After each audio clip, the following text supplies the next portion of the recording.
Patay ang isang 42 anyos na lalaki na di umano'y nalulung sa druga matapos itong barilin sa liblib na lugar sa Zone 1 Santa Cruz, Taguluan, Misamis Oriental. Ang biktima ay kinilalang si Gilbert Solis, 42 anyos at nakatira sa nasabing lugar.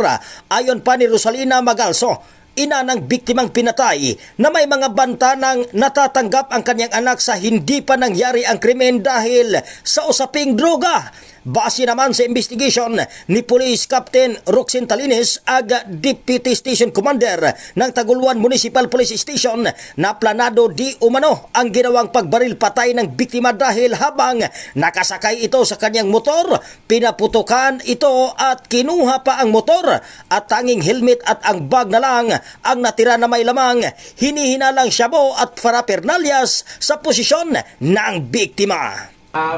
Posible ma'am nga ang pagtanawan nag-transact sila siguro, possibly. Kato nga lugar mga ma'am, ngit-ngit, waaw, kasagbutan, walay kabalay-balay, nga kaabot sila dito nga area. Posible na sila mga... Sir, possible nga na siya'y batal tungkol sa iyang ward, na pa siya dinunggaban, na pa siya gunshot niya. Marag suko dito kay iyang attacker?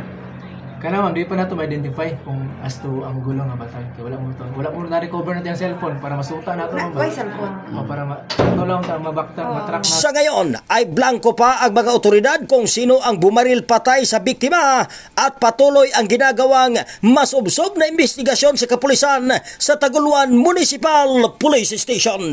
Mula dito sa Cagayan de Oro City, ako si K5 Rikim Sulita para sa Kampiyon sa Balita, Serbisyo Publiko at Kasiyahan sa Cagayan de Oro. K5 News FM. K5 News FM.